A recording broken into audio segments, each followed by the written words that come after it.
श्रीगणेशाय नमः। ॐ श्रीसरस्वत्यै नमः। ॐ श्रीगुरुभ्यो नमः। श्रुतिस्मृतिपुराणानाम् आलयं करुणालयं नमामि भगवत्पाद शङ्करं लोकशङ्करं। शङ्करं शङ्कराचार्यं केशवं बादरायणं सूत्रभाष्यकृतौ वन्दे भगवन्तौ पुनः पुनः। ईश्वरो गुरुरात्मेति मूर्तिभेदविभागिने व्योमवद्व्याप्तदेहाय दक्षिणामूर्तये नमः। योऽन्तः प्रविश्य मम वाचमिमां प्रसुप्तां सञ्जीवयत्यखिलशक्तिधरस्वधाम्ना अन्यांश हस्तचरणश्रवणत्वगादीन् प्राणान्नमो भगवते पुरुषाय तुभ्यम्। वंशी विभूषितकरान्नवनीरदाभात् पीताम्बरादरुणबिम्बफलाधरोष्ठात् पूर्णेन्दुसुन्दरमुखादरविन्दनेत्रात् कृष्णात् परं किमपि तत्त्वमहं न जाने। हम भगवद गीता के चौथे अध्याय पर हम चिंतन कर रहे हैं। इस अध्याय के आज के चिंतन को शुरुआत करने से पहले चौथे श्लोक से लेके 9वें श्लोक तक एक साथ पढ़ेंगे। अर्जुन उवाच अपरं भवतो जन्म परं जन्म विवस्वतः कथमेतद्विजानीयाम् त्वमादौ प्रोक्तवानिति। बहु श्रीभगवानुवाच बहूनि मे व्यतीतानि जन्मानि तव चार्जुन तान्यहं वेद सर्वाणि न त्वं वेत्थ परन्तप। अजोऽपि सन्नव्ययात्मा भूतानामीश्वरोऽपि सन् प्रकृतिं स्वामधिष्ठाय सम्भवाम्यात्ममायया। यदा यदा हि धर्मस्य ग्लानिर्भवति भारत अभ्युत्थानमधर्मस्य तदात्मानं सृजाम्यहम्। परित्राणाय साधूनां विनाशाय च दुष्कृतां धर्मसंस्थापनार्थाय सम्भवामि युगे युगे। जन्म कर्म च मे दिव्यम् एवं यो वेत्ति तत्त्वतः त्यक्त्वा देहं पुनर्जन्म नैति मामेति सोऽर्जुन। भगवान कह रहे हैं, जो मेरा जन्म और मेरे कर्म दिव्य है, अलौकिक है, यह जानता है, वह मनुष्य। और कैसे जानता है? तत्वतः जानता है। वह मनुष्य इस शरीर का त्याग करने पर पुनः जन्म नहीं लेता। उसके लिए पुनर्जन्म न विद्यते, उसके लिए नया जन्म नहीं रहता है। यह वह भगवत स्वरूपता को, मोक्ष को प्राप्त होता है। तो भगवान ऐसा क्यों कह रहे हैं? भगवान इसलिए कह रहे हैं कि इस मार्ग से चलकर हमें भगवान की, मोक्ष की प्राप्ति करनी चाहिए। अब भगवान कह रहे हैं कि ऐसा कौन है, ऐसा कौन है जो यह जानता है और यह दिव्य तत्व जानने का फल किसको प्राप्त होता है और किन किन को प्राप्त हुआ, यह भगवान बताने वाले हैं। 10वां श्लोक। वीतरागभयक्रोधाः मन्मया मामुपाश्रिताः बहवो ज्ञानतपसा पूता मद्भावमागताः।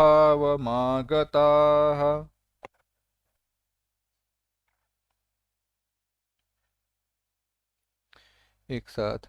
वीतरागभयक्रोधाः मन्मया मामुपाश्रिताः बहवो ज्ञानतपसा पूता मद्भावमागताः।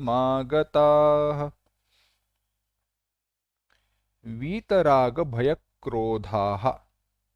वीत यानी चले गए हैं, नष्ट हो चुके हैं। क्या? राग भय क्रोधाः। राग भय क्रोध इत्यादि, यानी जो सारे अंतःकरण के विकार है वह सारे नष्ट हो चुके हैं। क्रोध, लोभ, भय, मोद, भय, मोह, मत्सर इत्यादि जो सारे अंतःकरण के बुरे विकार है वह सारे नष्ट हो चुके हैं।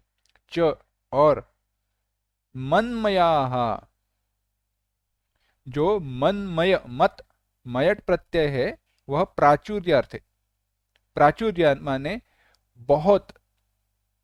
अगर किसी वस्तु में एक या किसी जगह पर कोई वस्तु का प्राचुर्य हो, प्रचुरता हो, तो उसे मय कहते हैं।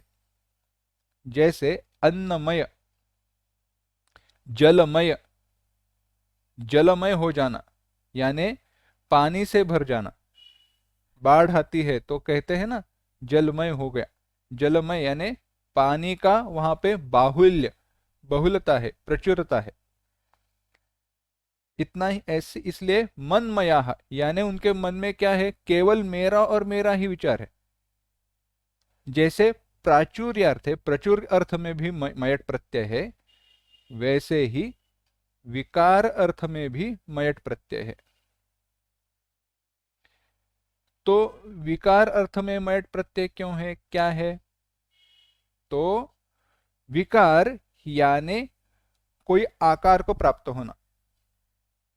जैसे सोने के जो गहने रहते हैं उनको सुवर्णमय कहते हैं, केवल इसलिए नहीं कि वह गहने सोने के बने हुए हैं, उनमें सोने की प्रचुरता है। सोने की बहुलता नहीं कह सकते क्योंकि वह तो सोने के ही बने हुए हैं ना गहने। अगर गहने सोने के बने हुए हैं तो वो उनमें सोना बहुत है कहने की आवश्यकता क्या है? कोई आवश्यकता नहीं। अगर पंच धातु के हो, मिश्र धातु के हो तो कह सकते हैं। तो यहाँ पे मयट जो है विकार है, सोने का विकार। विकार यानी कोई दूसरे रूप को प्राप्त होना। सोना क्या पहले अलंकार के रूप में था? नहीं। कोई पत्थर था या सोने की ईंट थी या बिस्किट था, पर उसको पिघलाकर नया आकार दिया गया। इसको कहते हैं सोने का विकार, और इसके लिए भी सुवर्णमय या हिरण्मय कहा जाता है।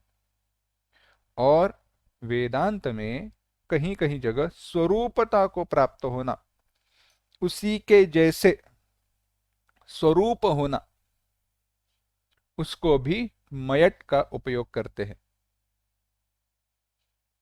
एक हुआ प्राचुर्य अर्थ, एक हुआ विकार अर्थ, और एक हुआ स्वरूपता को एक जैसे होना।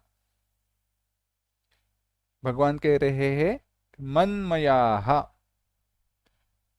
या उनके मन में केवल मेरा और मेरा ही विचार रहता है, मेरे विचारों का प्राचुर्य है, या वह उनके मन मत स्वरूप हुआ है, यानी उनके मन में मेरे अलावा दूसरा कोई चिंतन है ही नहीं, या वह मुझसे एक हो चुके हैं विचारों के द्वारा। तीनों अर्थ में ले, तीनों प्रकार से ले तो अर्थ एक ही है। जो केवल मेरा यानी मुझ भगवान का ही चिंतन करते हैं, ईश्वर का, भगवत स्वरूप का ही चिंतन करते हैं, ऐसे माम मेरे, उपाश्रिता जो आश्रित है, जिन्होंने मेरा आश्रय लिया है। आश्रय की चिंतन यहाँ पे क्यों है? आश्रय का चिंतन इसीलिए है क्योंकि हमने भगवान का आश्रय नहीं लिया है। आश्रय लेना यानी क्या? आश्रय इस शब्द का अर्थ क्या है? आश्रय इस शब्द का अर्थ है हमारा सब कुछ निर्भर करता है जिस पर। सोने का आश्रय क्या है? सोने का आश्रय है, या गहनों का आश्रय है सोना, क्योंकि सोने के अभाव में गहने रह नहीं सकते। सोने के अभाव में गहने रह नहीं सकते, यानी सोने का आश्रय क्या है? गहने का आश्रय क्या है? सोना है। इसी प्रकार से हम जिस वस्तु की अभाव में, जिस वस्तु के सिवा हमारा अस्तित्व नहीं होता, वह हमारा आश्रय है। परंतु हमने किसे आश्रय बना लिया है? हमने विषयों को अपना आश्रय बना लिया है। हम क्या सोचते हैं, अगर ये विषय नहीं होंगे तो मैं कैसे रहूंगा, घर नहीं हो तो मैं कैसे रहूंगा, खाना नहीं हो तो मैं कैसे जीऊंगा। मेरे जीने के लिए, मेरे अस्तित्व के लिए केवल घर, गहना, कपड़ा इतने ही नहीं, मेरे दोस्त भी चाहिए, मेरे सगे संबंधी चाहिए, सारे लोग चाहिए, तो ही जाकर मैं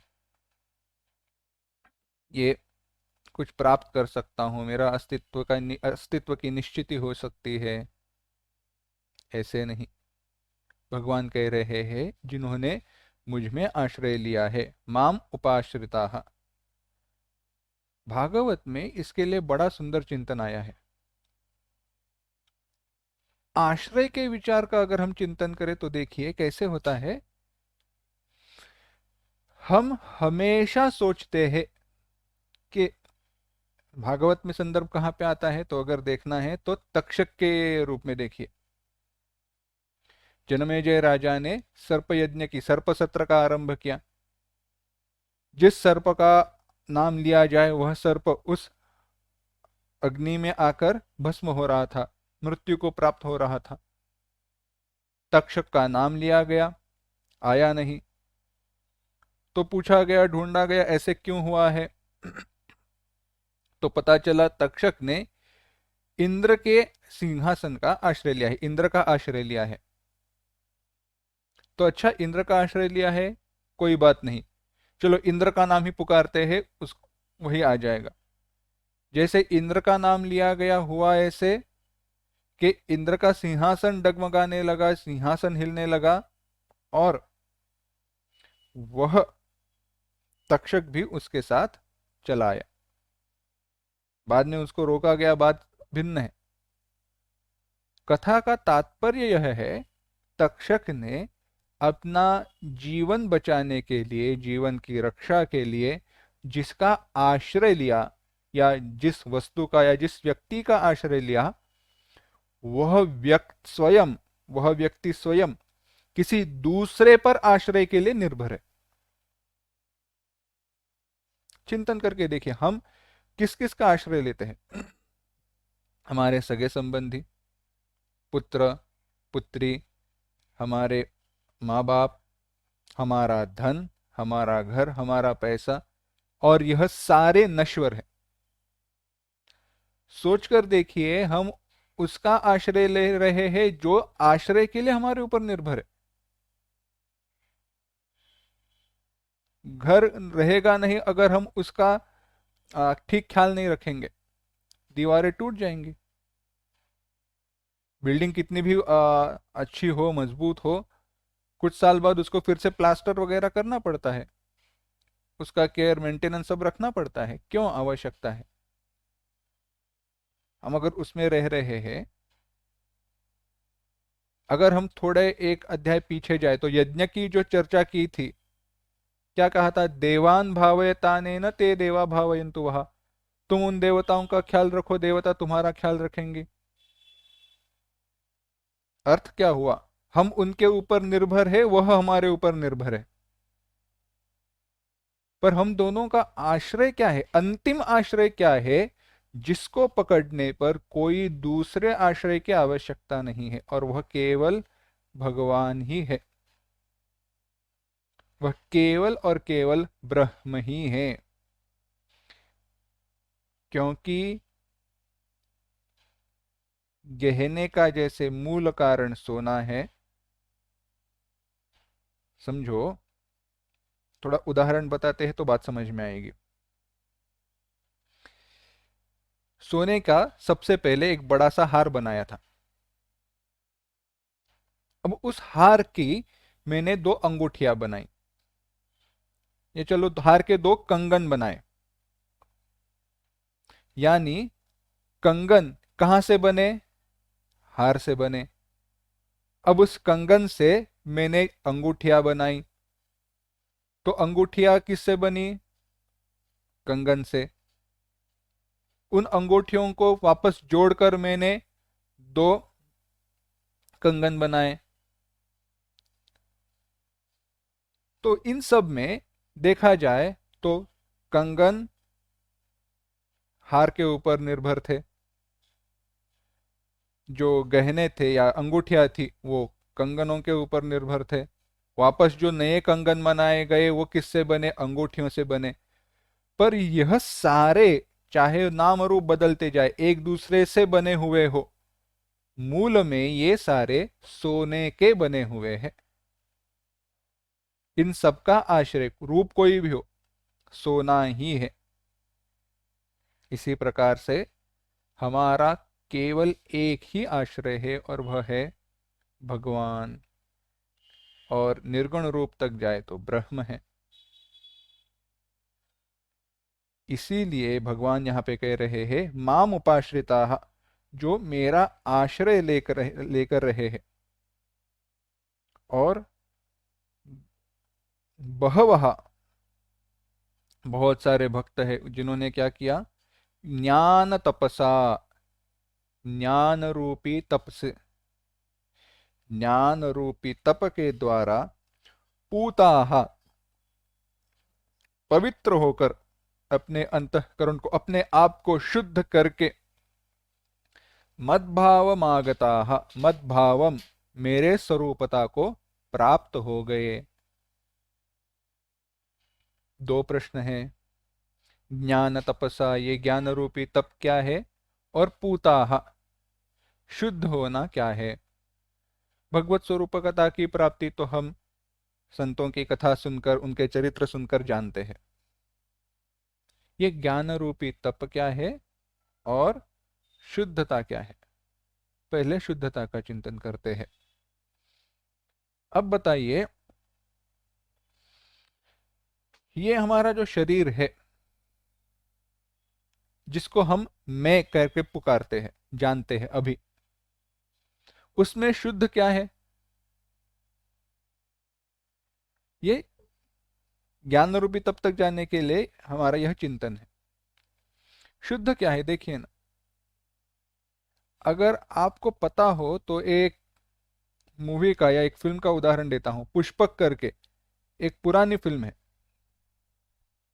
उसमें कथा का हिस्सा यही है कि उसमें वह क्या करता है, वो जो अपना मैला रहता है ना शरीर से निकलने वाला, वो अभी फेंकना है, पर किसी को पता नहीं चलने देना। तो वह क्या करता है, एक बक्से में भरता है, बक्से को गिफ्ट रैप करता है, और उस बक्से को लाकर बस स्टॉप के यहाँ पे रख देता है। बाजू में ही कचरे का डिब्बा है, और उस बक्से के ऊपर पूरा सेंट वगैरह मार देता है। अब होता ऐसे है, कोई व्यक्ति को लगता है कि यह गिफ्ट पीछे भूल गया है, तो दूसरा व्यक्ति सोचता है, अरे किसी के लिए गिफ्ट ये लेके जा रहा था, यहाँ पे भूल गया है, मुझे मिल गया। तो वह बक्सा अपने घर लेके जाता है और खोलता है। खोलता है तो अंदर क्या है? मैला है। ऐसे ही अगर हमारे शरीर की तरफ हम देखें तो लगता है कितना सुंदर शरीर है, पर ऑपरेशन करने वाले डॉक्टर से पूछिए शरीर कितना सुंदर है। एक संत ने चिंतन करते हुए बताया, अरे यह शरीर तो इतना अपवित्र है कि पीते हैं क्या गंगा जल, पीते हैं क्या हम, प्राशन क्या करते हैं, गंगा जल प्राशन करते हैं, पर जब शरीर से बाहर निकलता है तो मल निकलकर मल के रूप में, मूत्र के रूप में, यानी अपवित्र होकर बाहर बाहर निकलता है। अरे गंगा जल जैसे पवित्र वस्तु को अपवित्र बनाने वाला यह शरीर है, तो क्या यह शुद्ध है? नहीं, यह शरीर शुद्ध नहीं है। दूसरी कथा बताते हैं, सावरकर जी के जीवन में। उनको जब अंडमान भेजा जा रहा था तो उनको एक जो बैरल, यानी एक बड़ा सा एक पिंप था, अभी हिंदी में उसको बाल्टी रखी थी बड़ी सी, कि वो किसके लिए रखी थी, जो कैदी थे उनको उसमें मैला करने के लिए उन रखी थी, क्योंकि टॉयलेट वगैरह है नहीं, और उसी के पास में उनको बिठाया गया, जानबूझकर जबरदस्ती उनको वहां पे बिठाया गया था। दूसरे कोई जो एक कैदी था उनके साथ, उन्होंने कहा हम किसी को नहीं बताएंगे, पर आप वहां पे ना बैठो, मैं आप आकर बैठ जाता हूं। तो सावरकर जी ने उस व्यक्ति से कहा, अरे यह जो मैला है वह हमारे शरीर में ही है, देखा जाए तो हमारा शरीर इस बर्तन से कोई भिन्न है नहीं, इस बाल्टी से कोई भिन्न है नहीं, बाहर निकला इसलिए मैं इसे पवित्र अपवित्र कह रहा हूं, और मेरे शरीर में है तब तक क्या वो पवित्र है, क्या शुद्ध है? अगर ऐसी बात है तो यह शरीर अपवित्र है। चलो आगे चलकर देखते, तो हमारा मन, हमारे मन में हम झांक कर देखें तो पता चलेगा, अरे इससे अच्छा तो बाहर के मूवी और सीरियल अच्छे हैं। हमारे विचार इतने भिन्न भिन्न प्रकार के रहते हैं, स्वार्थ से भरे हुए रहते हैं, कि कभी कभी लगता है अरे क्या ये मैं ही हूं जो ऐसे विचार कर रहा हूं? बन गए हैं विचार, क्या जानबूझकर आते हैं? ऐसे नहीं है, पर राग और लोभ, राग एष लोभ एष, हमने देखा तीसरे अध्याय में, रजोगुण समुद्भव काम एष क्रोधेश, काम और क्रोध के कारण ऐसे विचार हमारे बने हुए हैं। यानी जो हमारा अंतःकरण है, मन है, वह भी शुद्ध नहीं है। तो ये हमारा शरीर, उसकी प्रकृति, ये पंचमहाभूतों से बने हुए के कारण उसका काम ही वही है, शरीर में अशुद्धि को जमा न रखने देना, उसको बाहर निकालते रहना। इसीलिए वह कभी संपूर्ण 100% शुद्ध नहीं हो सकता, क्योंकि शरीर जो बना हुआ है तो पंचमहाभूतों का जो तमोगुण है, पंचमहाभूत, पांचों महाभूतों में 3 गुण है, तीन तीन गुण है, सत्व गुण, रजोगुण, तमोगुण। पांचों महाभूतों में जो तमोगुण है, उस तमोगुण के बाहुल्य से, प्रधानता से यह शरीर बना हुआ है, स्थूल शरीर, यानी वह 100% शुद्ध नहीं हो सकता। एक बात हुई। हमारा अंतःकरण शुद्ध सा लगता है पर है नहीं, पर उसको शुद्ध किया जा सकता है, और ये बुद्धि द्वारा, बुद्धिपूर्वक, जानबूझकर, यह जानकर अपने अंतःकरण को शुद्ध करने का प्रयास करना, शरीर की अपवित्रता को जानकर उसको शुद्ध रखने का प्रयास करना, बाह्य शौच और आंतरिक शौच, शरीर की बाह्य शुद्धि और मन के द्वारा आंतरिक शुद्धि, इसको नित्य रखने का प्रयास करना ही एक रूप से ज्ञान रूपी तप है। तो यह कैसे किया जाए? बार बार भगवान का चिंतन करना, भगवान के गुणों का चिंतन करना, भगवान की कथा का चिंतन करना, भगवत स्वरूपता का चिंतन करना ही ज्ञान रूपी तप है। और ऐसे ज्ञान रूपी तप से जो शुद्ध हुए हैं, भगवान कहते हैं, वही मुझे प्राप्त होते हैं। अच्छा भगवान, तो क्या बाकी कोई लोग आपको प्राप्त नहीं हो सकते? हो सकते हैं, पर वह चाहते नहीं, तो मैं क्या करूं? उन्होंने क्या कहते हैं? मद्भावम आगताः, वही मुझ तक चले आए हैं। सोचो, ये शायद पहले कथा बताई रहेगी, पर बात यही है। हम कारावास में हैं। कैसे कारावास में? फर्श सोने की है, ईंटें सोने की है, दरवाजा सोने का है, हाथ में जो श्रृंखलाएं है वह सोने की है, खाने के लिए पंचपक्वान्न का भोजन मिलता है, पर कारावास का दरवाजा खुला है और भगवान उस दरवाजे के बाहर है। प्रॉब्लम एक ही है, यहाँ पे हमें हमारा कोई स्वातंत्र नहीं है। जब खाना दिया जाए तब खाना है, जब नहीं मिले तो नहीं खाना है। होता ऐसे है, यह जो कारावास है, इसको यह हमें इतना प्रिय हो चुका है कि इसको छोड़कर भगवान के प्रति जाने का विचार हमारे मन में नहीं आता।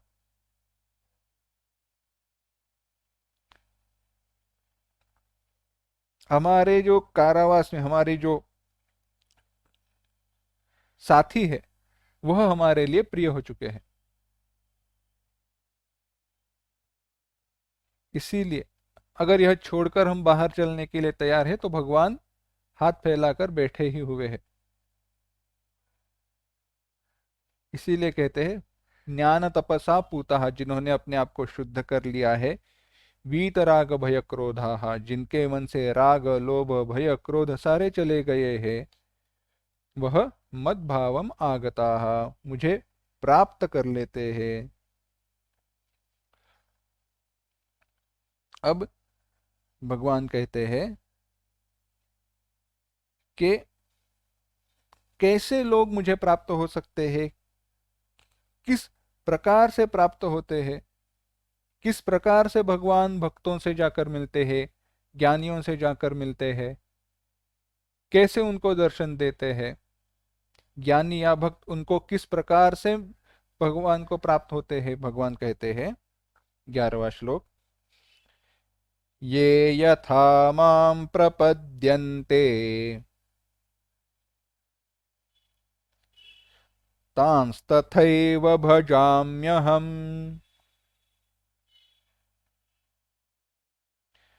मम वर्त्मानुवर्तन्ते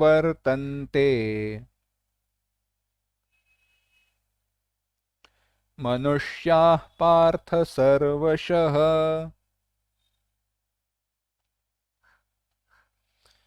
एक साथ, ये यथा मां प्रपद्यन्ते तांस्तथैव भजाम्यहम्, मम वर्त्मानुवर्तन्ते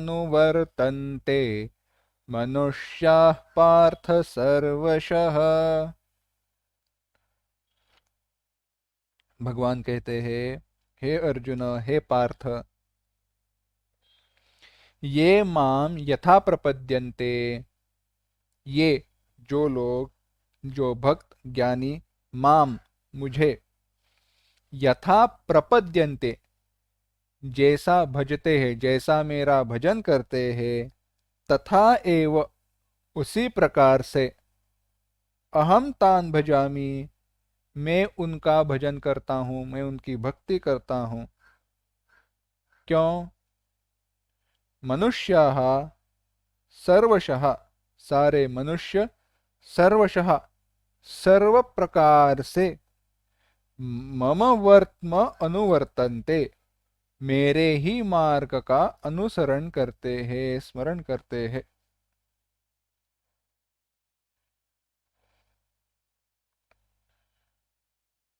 बड़ा सुंदर विचार है यह, और अगले श्लोक में भी भगवान कहते हैं, जो मेरा जैसा भजन करते हैं उस प्रकार से, उस रूप में जाकर मैं उनको मिलता हूँ।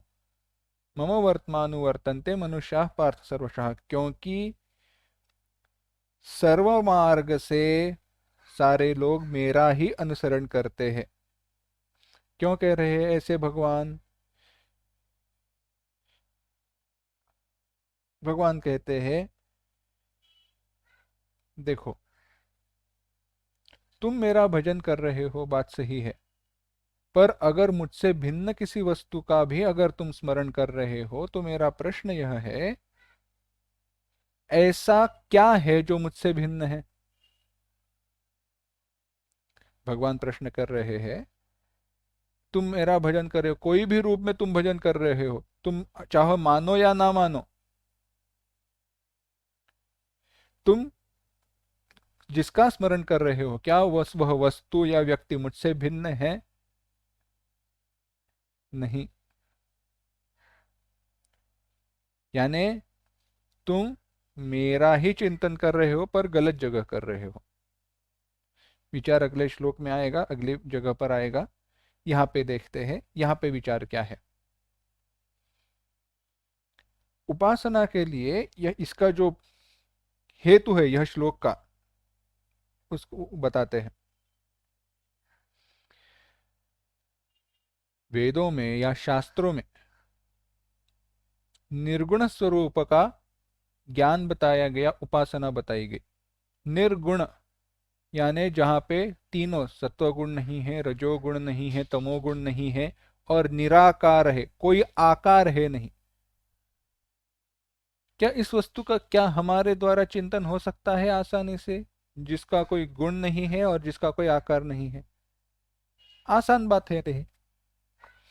तो कहा गया, अच्छा, ऐसे वस्तु का चिंतन नहीं होता है तो किसका चिंतन करो?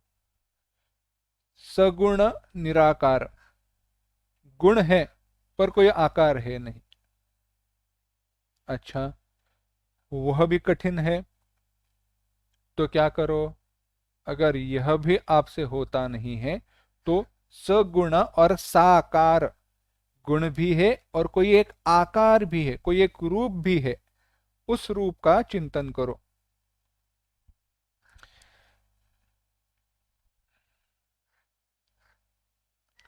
सविशेष निरूपणैः निर्विशेषम परम ब्रह्म साक्षात्कर्तुम अनीश्वराः ये मंदांस्तेनुकंप्यन्ते सविशेष निरूपणैः। ऐसे निर्गुण निराकार रूप का जो ध्यान नहीं कर सकते, जो समझ नहीं सकते, उन पर अनुकंपा, कृपा करने के लिए साकार और सगुण रूप का वर्णन, उपासना बताई गई है। तो उसमें, उस रूप में सारे रूप है, चाहे हो ब्रह्मदेव हो, विष्णु हो, राम हो, कृष्ण हो, शिव हो, गणेश हो, देवी हो, कोई भी रूप हो, वह सारे एक ही ईश्वर के, ब्रह्म तत्व के रूप है। और उन सारे रूपों को जो ब्रह्म के गुण है, वही सारे गुण उसके ऊपर आरोपित किए गए हैं। अगर वेदों में बताया गया है ब्रह्म से इस संपूर्ण सृष्टि की उत्पत्ति हुई है, तो पुराणों में बताया गया, अगर विष्णु जी का वर्णन किया है, भगवान विष्णु का वर्णन किया है, तो उनसे सारे सृष्टि की उत्पत्ति हुई। गणेश पुराण या गणेश जी का वर्णन किया हो तो कहा जाएगा कि गणेश जी से सारे सृष्टि की उत्पत्ति हुई। तो इसके द्वारा उन रूपों को वहां पे प्रतिपादित किया गया। अब ऐसे कोई भी देवता के रूप में चाहे स्मरण किया जाए,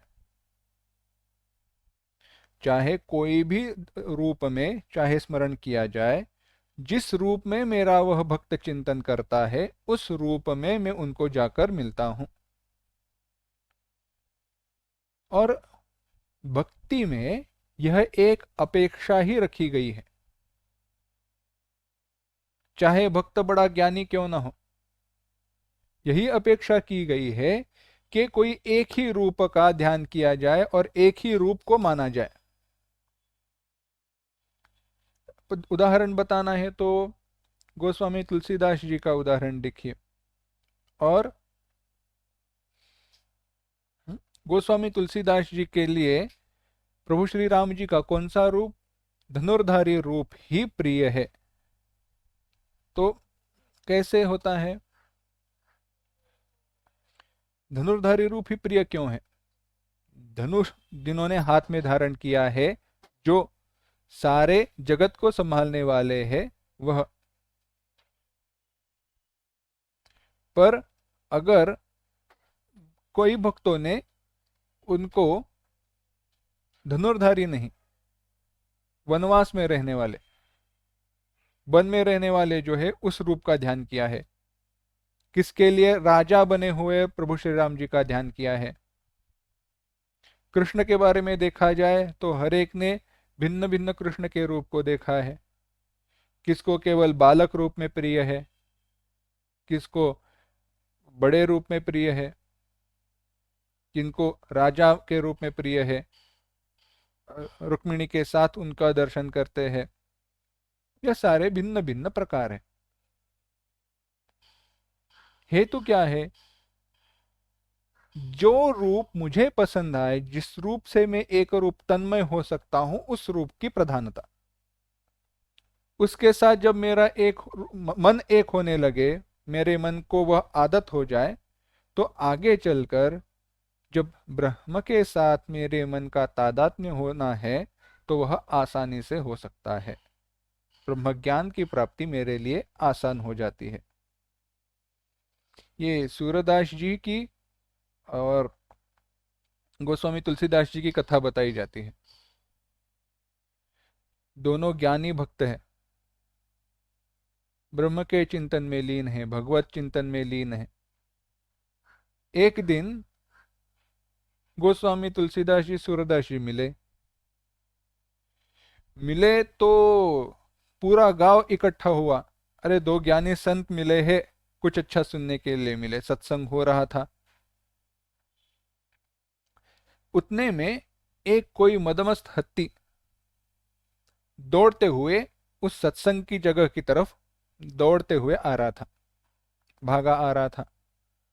लोगों ने देखा, लोग यहां वहां भागने लगे। तो उन लोगों के साथ सूरदास जी भी भागे चले गए। गोस्वामी तुलसीदास जी वहीं पे खड़े रहे। हाथी आया, हाथी की रफ्तार धीमे होने लगी और उन्होंने हाथी के मस्तक पर हाथ रखा। हाथी शांत हुआ, चला गया। सूरदास जी वहां आए। गोस्वामी तुलसीदास जी को पता चला कि लोगों के मन में शंका निर्माण हुई है, सूरदास जी यहां से क्यों भागे। तो तुलसीदास जी ने प्रश्न किया, सूरदास जी, अरे तुम्हारे इतने प्यारे कृष्ण हैं, कन्हैया है, आप सब जगह पर ब्रह्म देखते हो, क्यों भागे चले गए। तो सूरदास जी ने उत्तर दिया, अरे तुम्हारे जो राम है वह धनुर्धारी है, धनुष हाथ में लिए खड़े हुए हैं, पर मेरा कान्हा तो छोटा है, उसका ख्याल कौन रखेगा, इसलिए उसको साथ लेकर मैं भागा चला गया। भक्ति का जो तादात्म्य है यह है। तो इस प्रकार से भगवान कह रहे, जो मेरा जैसा भजन करते हैं, चिंतन करते हैं, तांस तथैव भजाम्यहम्, मैं उनको उसी प्रकार से दर्शन देता हूं, उनका भजन करता हूं। क्यों? क्योंकि जो भी रूप में वह चिंतन कर रहे हैं, पर वो सर्वशः मेरा ही चिंतन करते हैं। अगर ऐसी बात है तो अब प्रश्न होता है, ये बात है तो उन देवताओं का जो भी रूप है वह चिंतन करते हुए लोग तुम्हारा चिंतन क्यों नहीं करते? देखो, प्रश्न आसान है। गणेश जी का चिंतन क्यों? बुद्धि चाहिए, धन चाहिए। लक्ष्मी जी का चिंतन क्यों? धन चाहिए। सरस्वती जी का चिंतन क्यों? विद्या चाहिए। हनुमान जी का चिंतन क्यों? कोई अगर अरिष्ट है वह दूर होना चाहिए, मुझे शक्ति मिले। राम जी का चिंतन क्यों, मेरा भला हो, कल्याण हो। पर कोई इन देवताओं का चिंतन करते वक्त देवता के रूप को प्राप्ति होने की मांग नहीं करता। गणेश जी का चिंतन क्यों, क्योंकि गणेश जी का दर्शन हो, कोई नहीं मांगता। हनुमान जी का चिंतन क्यों, उनका दर्शन हो, कोई नहीं चाहता। एक कथा बताते हैं, सत्य है असत्य है बात भिन्न है, पर मजे के लिए, कि समझने के लिए हमारा मन कैसे बना हुआ है यह बताने के लिए हम कथा कथा बताते हैं।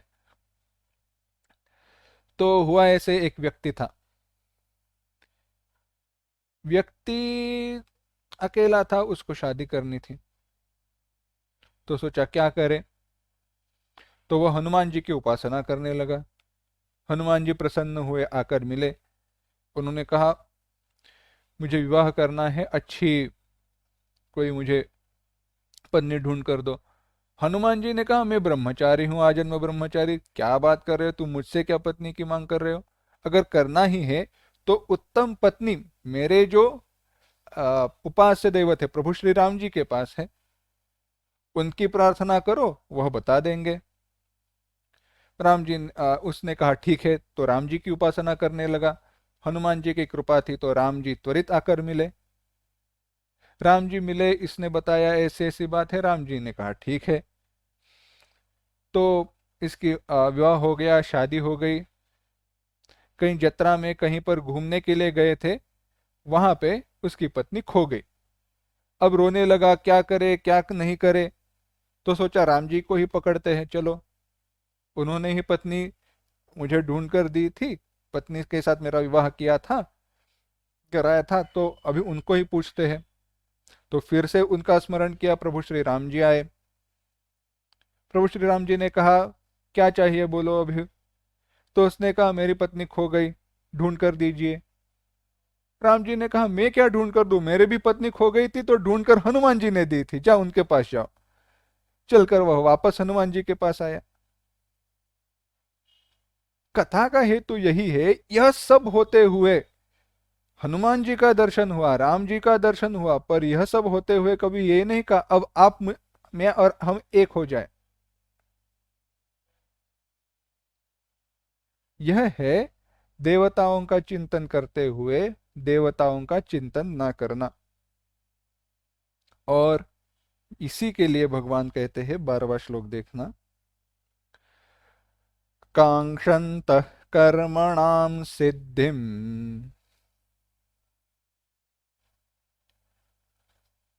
यजन्त इह देवताः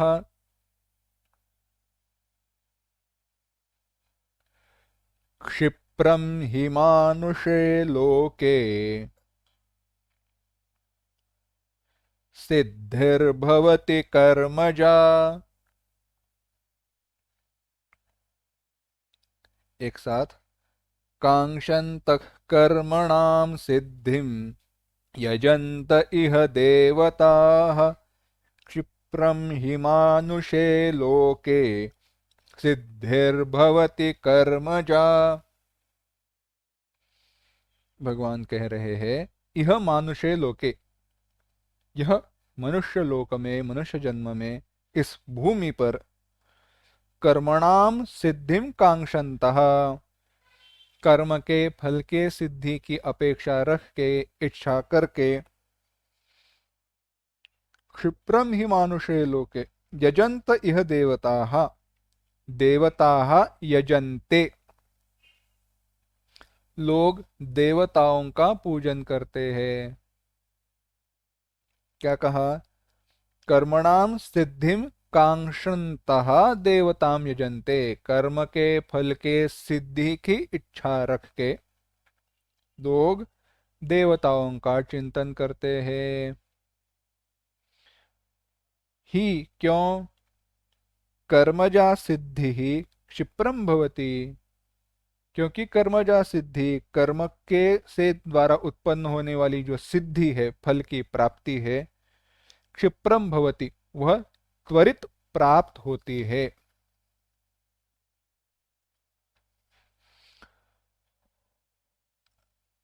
पहले भी एक बात ये बात बताई रहेगी, फिर से मैं पूछता हूँ, और ये बार बार हमें अपने आप को समझाना चाहिए। देखना, चलो, भगवत प्राप्ति, मोक्ष की प्राप्ति है, वस्तु को बाद में रखते हैं। भगवत गीता या अध्यात्म का अभ्यास करने से पहले, या जब वैसा चिंतन नहीं हम कर रहे हैं, तभी भी हम भगवान से क्या मांगते हैं? दिल पे हाथ रखकर कहना,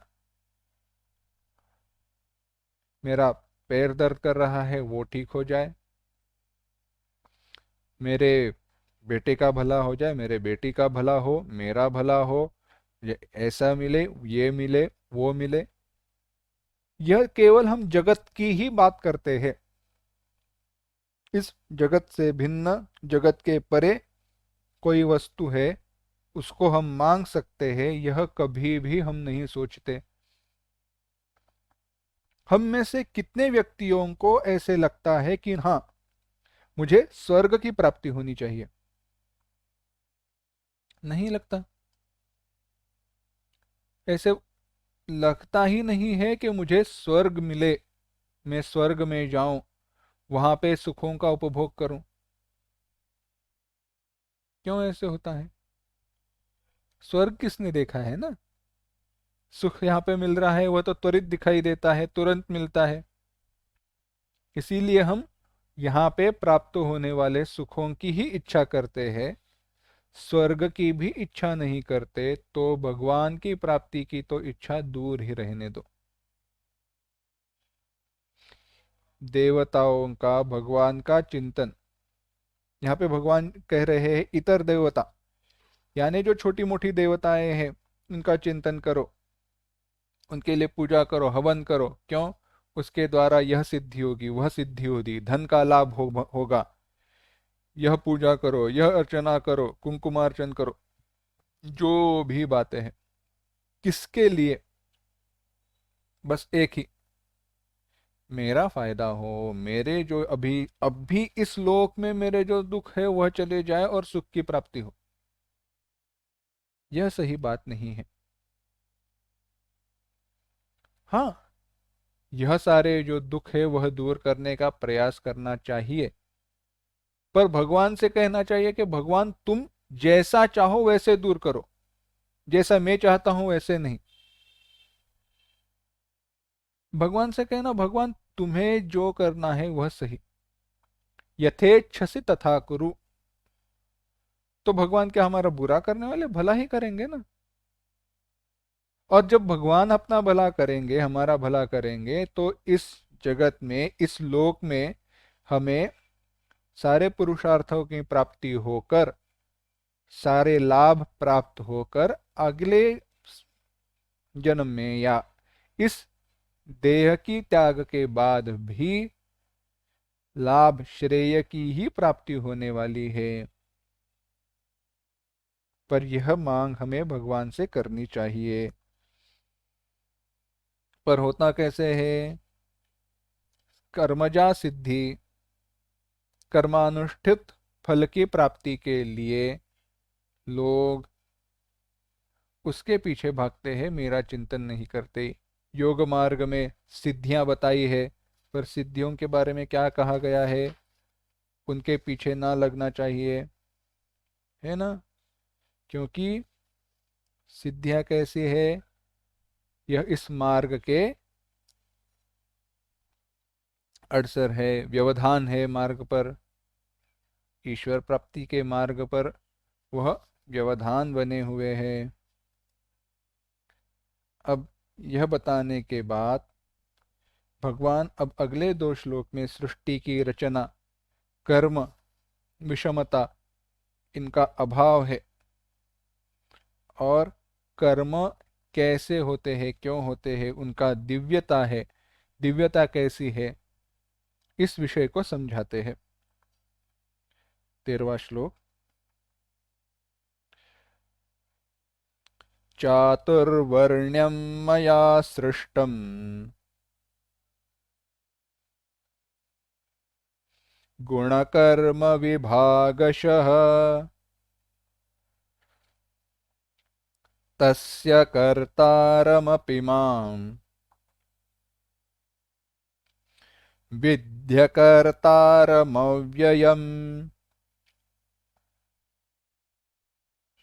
चातुर्वर्ण्यं मया सृष्टम्। एक साथ, चातुर्वर्ण्यं मया सृष्टम् गुणकर्म विभागशः तस्य कर्तारमपि मां विद्य कर्तारमव्ययम्। भगवान कहते हैं चातुर्वर्ण्यम गुणकर्म विभागशः मया सृष्टम। चातुर्वर्ण्यम, ये चार वर्णों का समूह, ब्राह्मण, क्षत्रिय, वैश्य और शूद्र। गुण कर्म विभागशः, गुण और कर्म इनकी विभाग के अनुसार, मया सृष्टम, मेरे द्वारा रचा गया है, निर्माण किया गया है। तस्य कर्तारम अपि, और उस ऐसे सृष्टि की रचना, कर्तारम अपि, करने वाला होने पर भी, माम, मुझे, अव्ययम, अकर्तारम विद्धि, अव्यय, अविनाशी, अकर्ता, परमात्मा स्वरूप में ही मुझे जानो। भगवान कह रहे हैं गुण कर्म विभागशः चातुर्वर्ण्यम सृष्टम। जब इस सृष्टि की निर्मिति की गई तो जो सारे जीव है उनके विभाग उनके गुण और कर्मों के द्वारा किए गए। एक बात यहां पे समझनी चाहिए, जब ये हम वर्ण व्यवस्था का विचार करते हैं, चिंतन करते हैं, तो जैसे बताई गई है वैसे समझना चाहिए। आज जैसे हम जानते हैं वह देखा जाए तो थोड़ा विपरीत दृष्टि से हम इसको जानते हैं।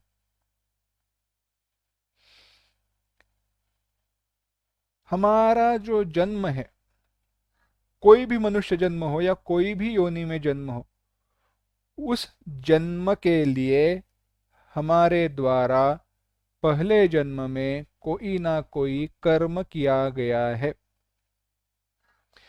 पिछले जन्मों में जिन्होंने जैसे कर्म किए हैं, जैसे गुणों की प्राप्ति की है, उसी के अनुसार मेरा अगला जन्म होता है। अगर हीन कर्म किया है तो पशु योनि में जन्म होगा, अच्छे कर्म थोड़े कम है, हीन कर्म नहीं है, तो भी मनुष्य जन्म में कोई दूसरे योनि में जन्म होगा। मनुष्य जन्म में भी पहले जन्मों में, पूर्व जन्म में मैंने जैसे कर्म किए हैं, जैसे गुणों को प्राप्त किया है, जिस गुण की प्रबलता है, प्राधान्य है, सत्वगुण, रजोगुण, तमोगुण, जिन गुणों का प्राधान्य, प्राबल्य है, उन गुणों के अनुसार मेरा वैसे वर्ण कुल में जन्म होता है। पूर्व जन्म में अगर मैंने बहुत सात्विक कर्म किए हैं, बहुत पुण्य संपादन किया है, तो मुझे ब्राह्मण कुल में जन्म होता है। जैसे गुण और सम्मिश्र गुण है, अच्छे कर्म है, तो क्षत्रिय कुल में जन्म होता है। क्षत्रिय है, सम्मिश्र है लेकिन तमोगुण का भी प्राबल्य है, तो वैश्य कुल में जन्म होता है, वैश्य वर्ण के साथ जन्म होता है। और उसके अतिरिक्त अगर तमोगुण का प्राधान्य हो तो शूद्र के रूप में जन्म होता है। परंतु इसके केवल जन्म का कारण है। जन्म के बाद हम इस जन्म के प्राप्त पुण्य और कर्म, इनका उपयोग कैसे करते हैं, यह हमारे इस जन्म की पुरुषार्थ पर, हमारे इस जन्म के कर्म पर निर्भर करता है। ब्राह्मण कुल में जन्म होने पर अगर वेदों का अभ्यास नहीं किया जाए तो वह सबसे बड़ा पाप है। क्षत्रिय जन्म में जन्म लेकर लोगों की रक्षा के लिए जैसे हो सके वैसे प्रयत्न ना किया जाए तो उस व्यक्ति के लिए वह पाप बताया गया है। क्योंकि और ये ऐसे क्यों बताया गया, क्योंकि वैसे गुणों के साथ उसका जन्म हुआ है ना, तो उस कर्म में वह क्या कह सकते हैं, माहिर है, उसका उस कर्म में कौशल्य है, इसीलिए उसकी वैसी व्यवस्था की गई थी। अब धर्म का आचरण भी बदला। थोड़ा इस पे एक भिन्न विचार बताते हैं।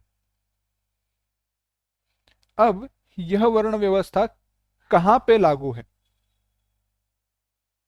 यह वर्ण व्यवस्था का विचार किया जाए तो वह कहां पे लागू है, वह वहीं पे लागू है जहां पर वेदोक्त धर्म, शास्त्रोक्त धर्म लागू है, वहीं पर, अन्यथा नहीं। यानी डॉक्टर बनना है, डॉक्टर कोई भी बन सकता है। पढ़ाई करनी है, पढ़ाई कोई भी कर सकता है। पर अगर वेदों को पढ़ना है, सबका अधिकार नहीं है। वेदों का क्या हिस्सा पढ़ना है उसके ऊपर निर्भर करता है।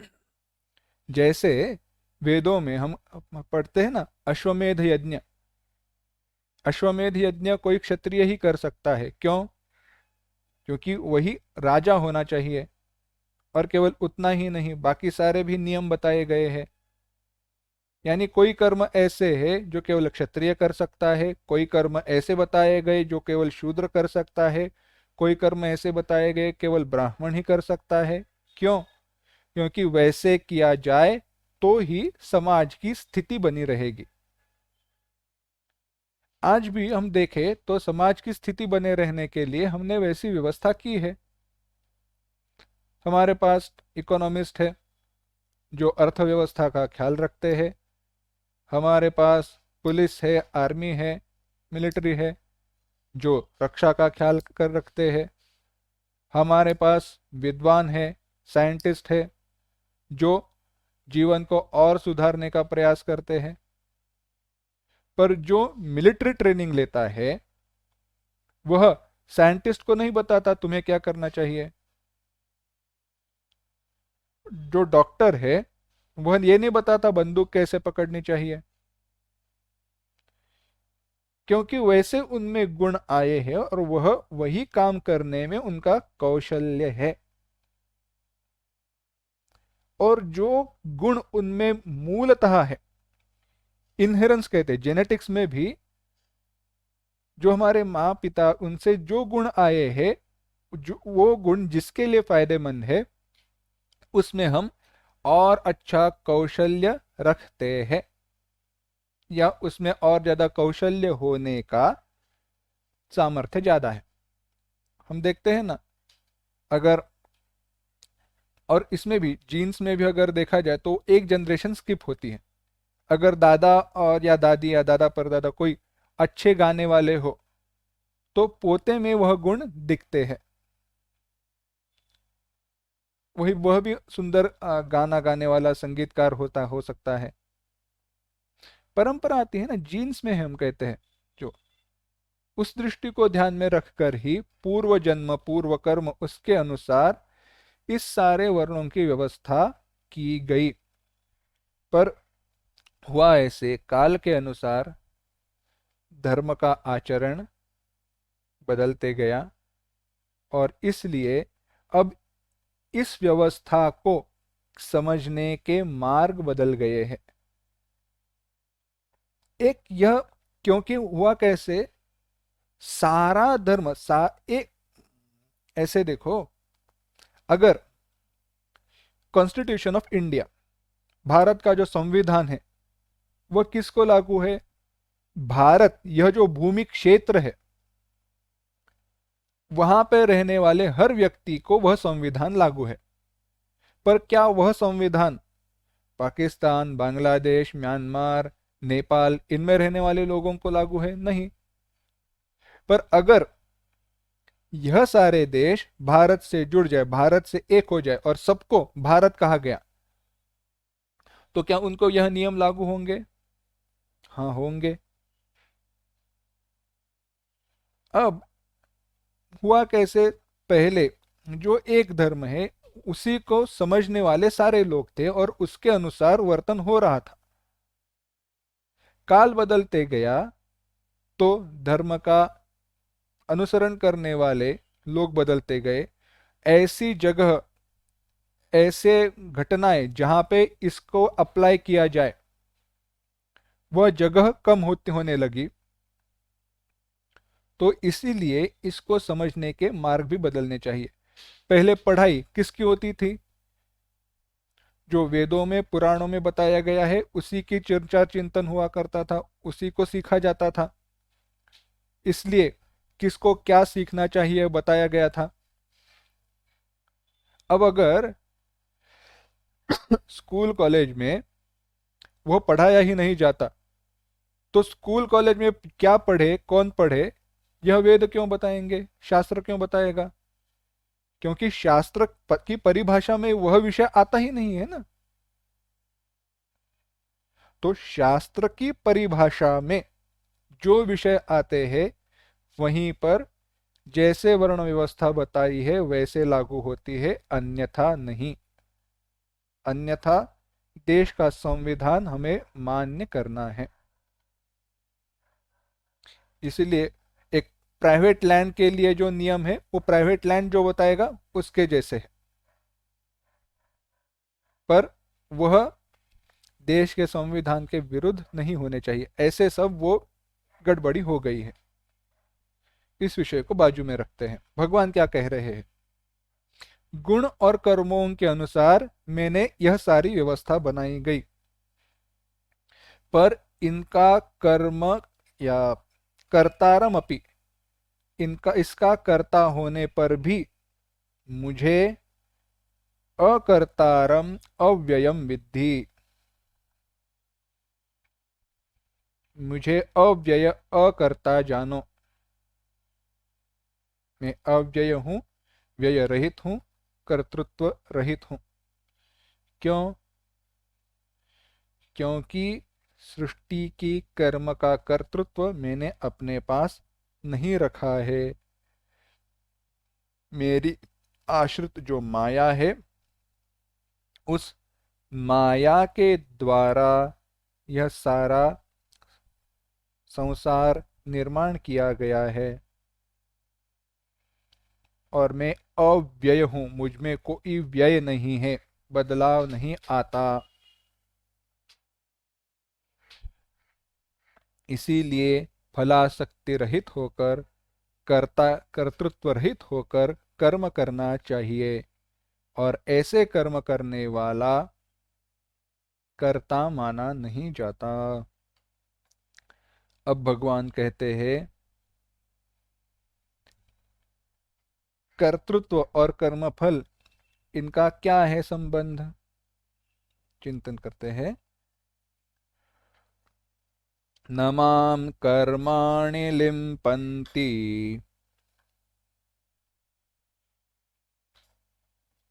न मे कर्मफले स्पृहा इति मां योऽभिजानाति कर्मभिर्न स बध्यते।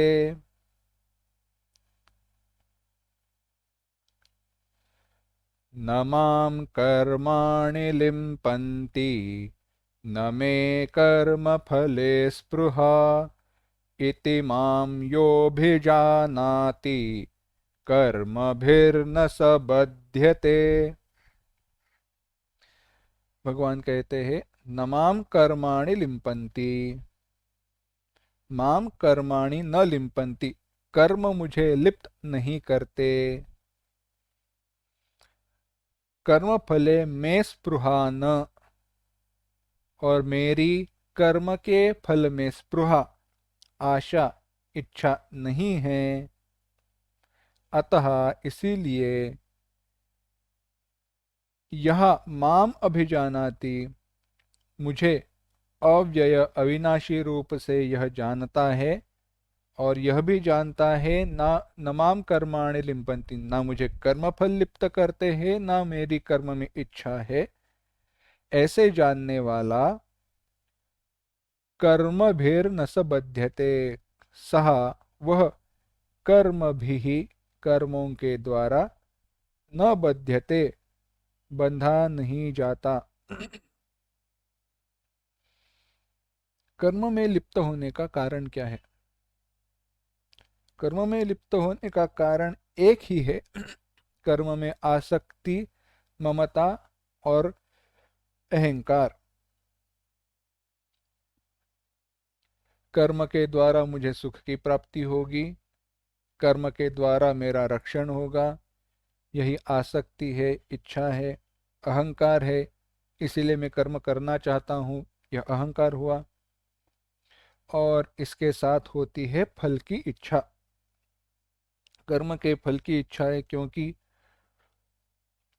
कर्म का फल मुझे मिले, अगर फल ना मिले तो मेरा क्या होगा? केवल फल के कारण ही तो मैं जीवित हूँ, कर्म फल के कारण। मेरे जीवन के लिए इससे भिन्न कोई दूसरा कारण है नहीं, यही हम सोचते हैं। और इसी के कारण कर्म करने के बाद जब फल मिलता है तो लगता है अच्छा, क्या हुआ, यह कर्म के कारण मुझे यह फल मिला है, तो इस फल के लिए बार बार मुझे वह कर्म करते रहना चाहिए। तो कर्म फल के कारण कर्म, कर्म के कारण कर्म फल, ऐसा चक्र चालू रहता है, शुरू रहता है, और मैं बंधा जाता हूँ। इस प्रकार से यह जो चक्र है उससे निकलने का एक ही मार्ग है। भगवान कहते हैं न माम कर्माणि लिम्पन्ति न मे कर्म फले स्पृहा, ऐसे जानो के कर्म के फल में मेरी स्पृहा नहीं है। अपने बारे में भगवान कह रहे हैं मेरी कर्म के फल में इच्छा नहीं है। क्यों? मैं ही सब हूँ।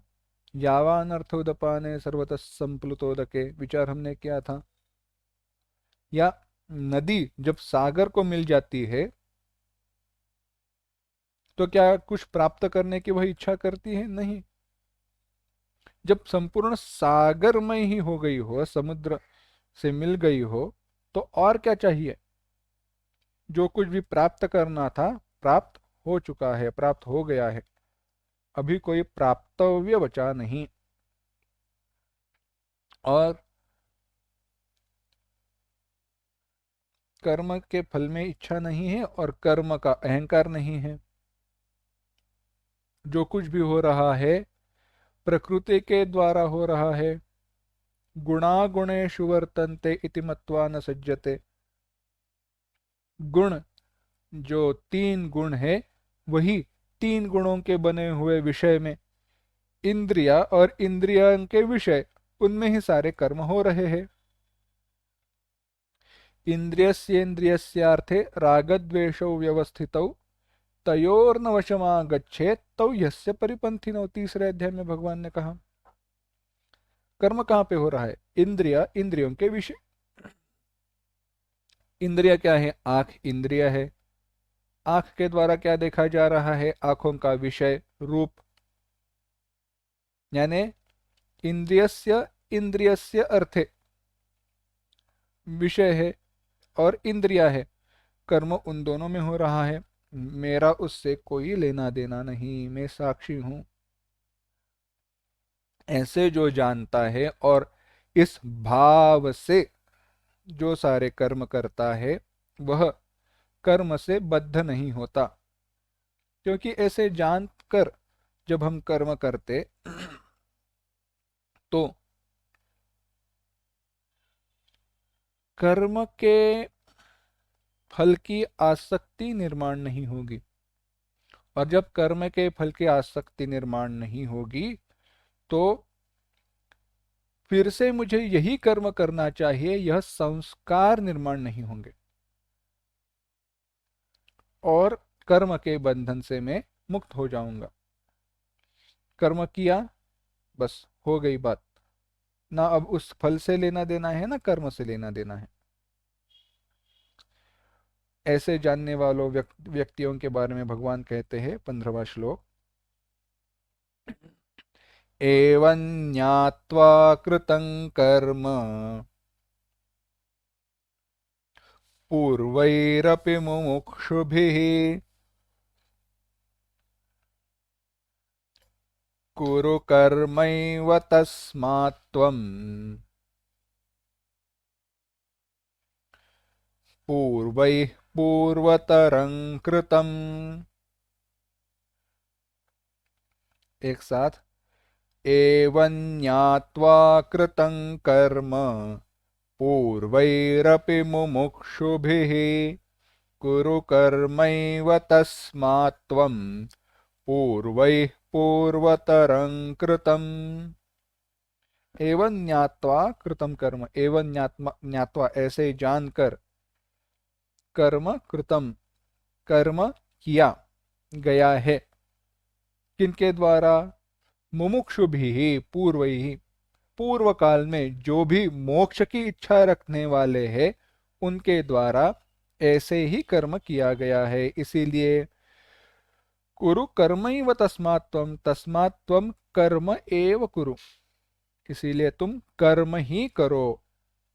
कैसे, पूर्व ही पूर्वतरम कृतम, पूर्व ही यानी पूर्वजों के द्वारा, पूर्वतरम कृतम बार बार किए, जैसे कर्म किए गए हैं वैसे ही तुम कर्म करो। भगवान कहते हैं एवं इस प्रकार से तुम जानो, मुमुक्षुओं ने इसी प्रकार से ऐसे ही जानकर, न मैं कर्म का करता हूं न कर्म के फल में मेरी आसक्ति है, ऐसे जानकर, ऐसे दृढ़ विश्वास के साथ कर्म किए हैं। ऐसे जानकर तुम भी पूर्वजों के द्वारा, संतों के द्वारा, ऋषि मुनियों के द्वारा जैसे कर्म किए गए हैं वैसे ही हे अर्जुन तुम भी कर्म करो। उदाहरण बताकर अर्जुन को भगवान उपदेश कर रहे हैं कि जो इन सांसारिक भोगों को दुखमय, त्वरित नष्ट होने वाले, क्षण भंगुर जानता है और ऐसे जानकर उनसे विरक्त हो चुका है, वैराग्य की इच्छा हो चुकी है, परलोक में जो भोग है उनकी इच्छा जिसके मन में नहीं रही है, ऐसे मुमुक्षु के बारे में भगवान कह रहे हैं। अर्जुन भी मुमुक्षु था, पर उसकी मोक्ष की इच्छा वैराग्य के कारण नहीं थी, परंतु पापाचरण की भय के कारण थी। मेरे द्वारा पाप कर्म ना हो, यानी अगर पाप कर्म होने की संभावना अगर चली जाए तो मोक्ष की इच्छा भी खत्म, कारण भी खत्म। अर्जुन को क्या लग रहा था, अगर मैं ये युद्ध करूं तो मेरे द्वारा पाप होगा, इसलिए अच्छा है मोक्ष की प्राप्ति हो जाए। अगर उसको पता चलता कि यह युद्ध करने में पाप नहीं है तो मोक्ष चला गया ना, मोक्ष की इच्छा। मोक्ष की इच्छा किसके कारण होनी चाहिए, यह संसार में मुझे प्राप्त करने जैसा कुछ नहीं बचा, क्योंकि जो भी प्राप्त करूं वह नश्वर है, नष्ट होने वाला है, और मोक्ष ही एक नित्य है। वैराग्य और विवेक के बलबूते पर ही, शक्ति पर ही मोक्ष की इच्छा निर्माण हो सकती है। केवल किसी विषय के प्रति या किसी वस्तु के प्रति घृणा या तिरस्कार के कारण, दोष भाव के कारण मोक्ष की इच्छा नहीं हो सकती। इसलिए भगवान बता रहे हैं ऐसे जानकर के यह संसार में सारे जो भोग है दुखमय है, क्षण भंगुर है, नष्ट होने वाले हैं, यह जानकर अर्जुन, जैसे तुम्हारे पूर्वजों ने मोक्ष की प्राप्ति की, मोक्ष के प्राप्ति के लिए उन्होंने जैसे प्रयत्न किया वैसे ही तुम भी करो और उसी प्रकार से तुम कर्म करो। भगवान फिर से अर्जुन को युद्ध करने के लिए प्रवृत्त कर रहे हैं। क्या कैसे? फल की इच्छा को छोड़कर और कर्तृत्व का त्याग करके अर्जुन तुम कर्म करो। अब कर्म क्या है, अकर्म क्या है, इस सब का चिंतन भगवान करेंगे, पर वह हम अगली बार देखते हैं।